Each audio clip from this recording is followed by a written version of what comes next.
সবার ভাগ্যে ভক্ত সঙ্গ হয় না। কোটি জন্মে থাকলে ভাগ্য, এক জন্মে পাওয়া যায় সাধুগুরু বৈষ্ণবের সঙ্গ।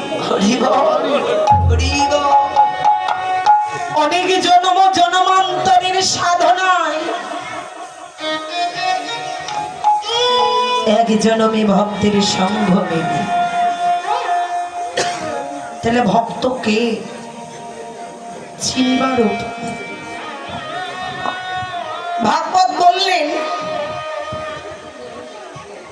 যাহার বদন দর্শন করিবা মাত্র আপনায় আপনি হইতে তোমার আসিবে কৃষ্ণ নাম।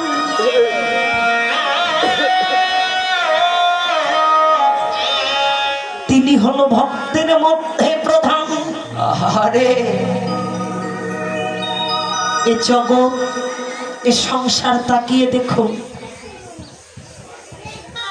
কিছু কিছু মানুষকে দূরে লক্ষ্য করলে তার শুধু কলঙ্কই গায়, তাই না? তার নিন্দা করা হয়, যে লোকটা অমুক, খারাপ, বাট্টা করি না। কিছু কিছু মানুষকে দূরে লক্ষ্য করলে আমি নই, আমার ভেতর থেকে কে যেন বলছে, প্রভু জয়নি তাই জয় রাধে। আমি বলছি না, আমার ভেতরে পরমাত্মা।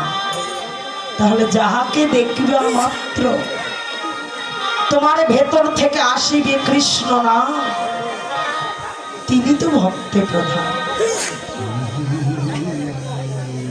ভগবান ভক্তকে কখনো নৈরাশ করেন। সোনা যখন কাঁদছে, সোনা আত্মনাদ করে কাঁদছে,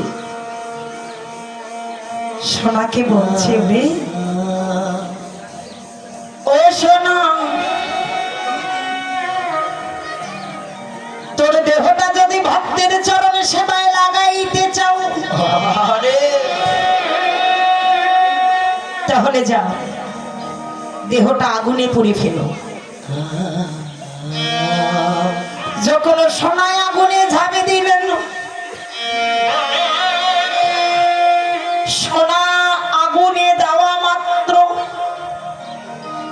সোনায় আগুনে গলে গলে গলে গলে নিখাদ হয়ে যায়। সোনা আগুনে দিলে, ভরণ মিশ্রিত করে আগুনে যদি দেওয়া যায়, সোনার দেহ থেকে খাদ আলাদা, সোনা আলাদা হয়ে যায়।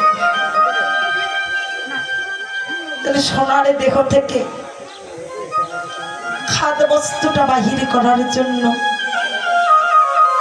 সোনাকে আগুনে প্রবেশ করতে বললেন। যা, যেদিন তোর দেহে নিখাদ হবে, সোনা, আমি তোকে অঙ্গে স্থান দিলাম না বটে, আমার ভক্ত তোকে স্থান দেবে না বটে, কিন্তু যেদিন তোর দেহে নিখাদ থাকবে না, কথা দিলাম আগত যুগে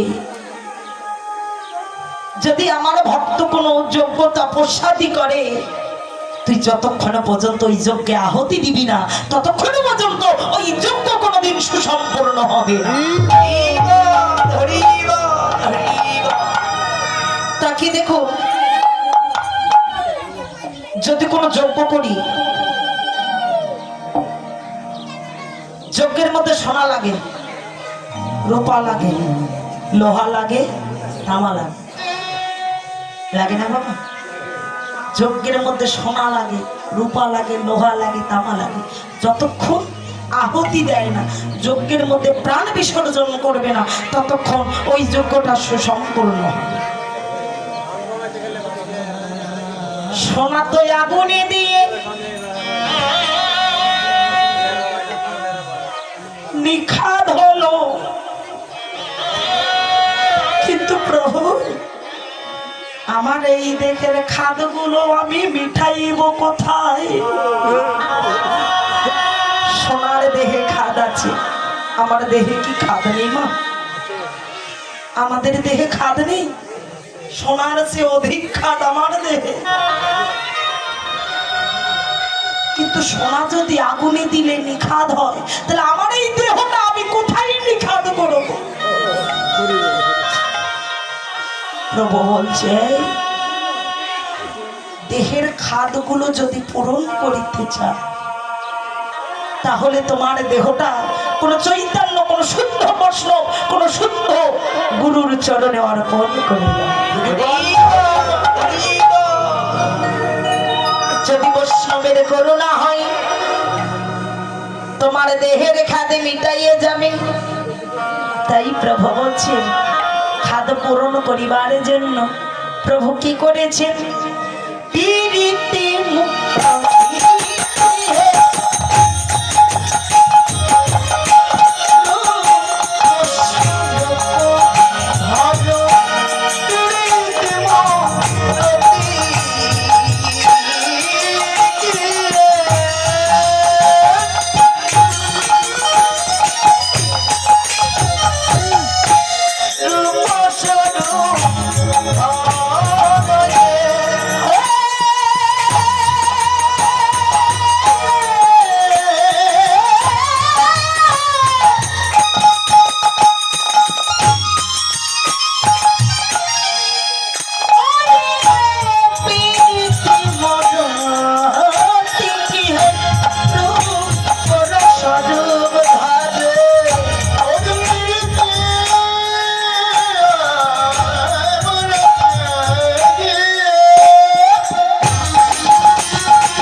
কি রূপ স্বরূপ, তাহলে একটা রূপ আর ভগবানের আর একটা স্বরূপ। তাহলে ওই ছন প্রতি অঙ্গবদ্ধ কলিজীবের কুরতিগুলো নাশ করার জন্য ধরিলেন মূরতি।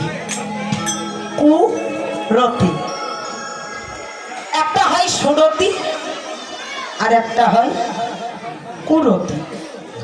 তাহলে কুরতি গুলো নাশ করিবার জন্য প্রভু মূরতি ধরেছে। কার মূরতি? পীড়িতি মূরতি।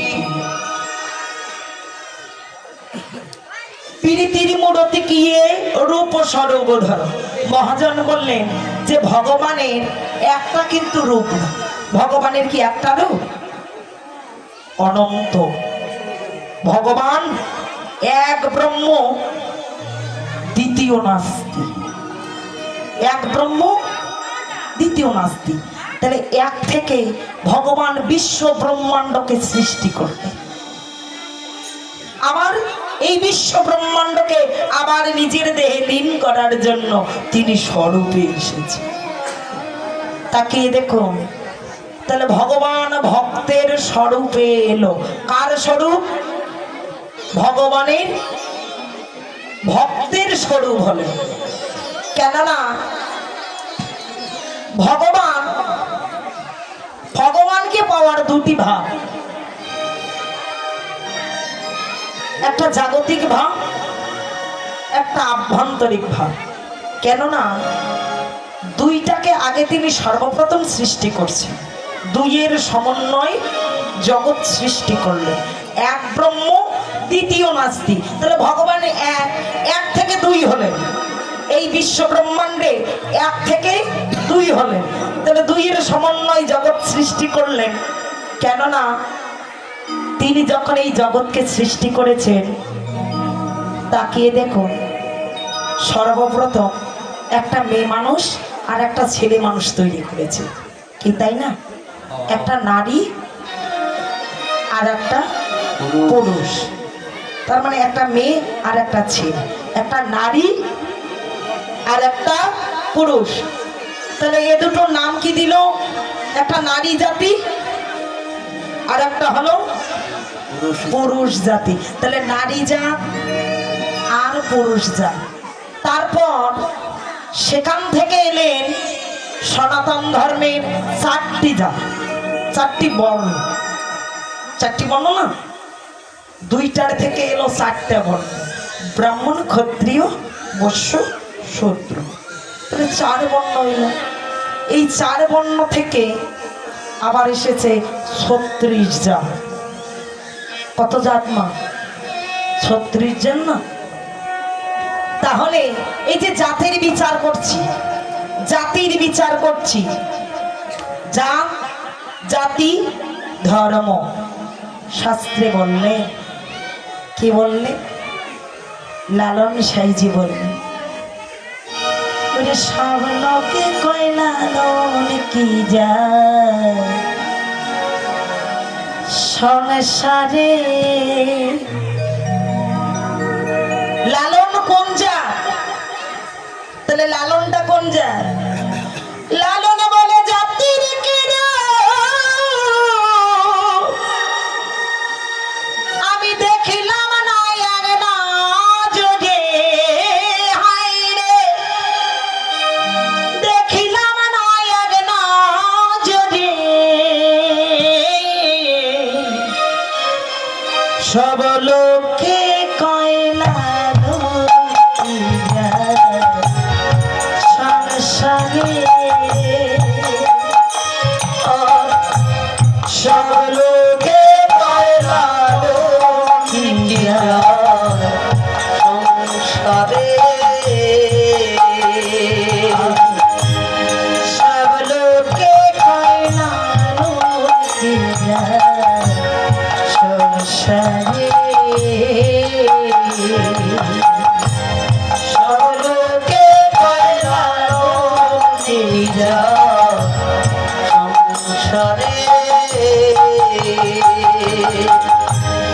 লালন বলে জাতির কি রূপ, লালন বলে জাতির কি রূপ, দেখিলাম না একনা জোরে, সব লোকে কয়লা সংসারে। সব লোকে কয়লা সংসারে। শূন্য পেলে হয়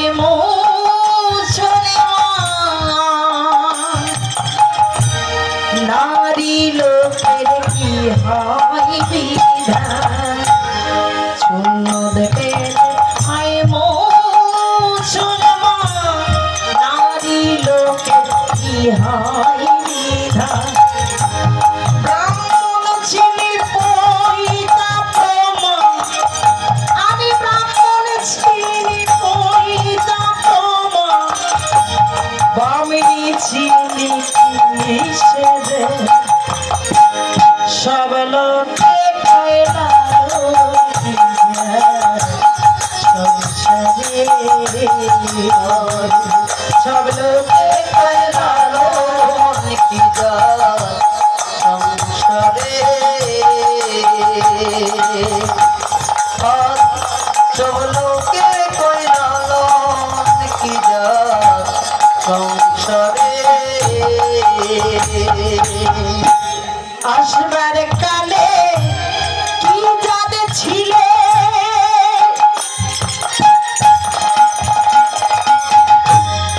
এসে তুমি কি জাত হলে, আসবার কালে কি জাত ছিলে,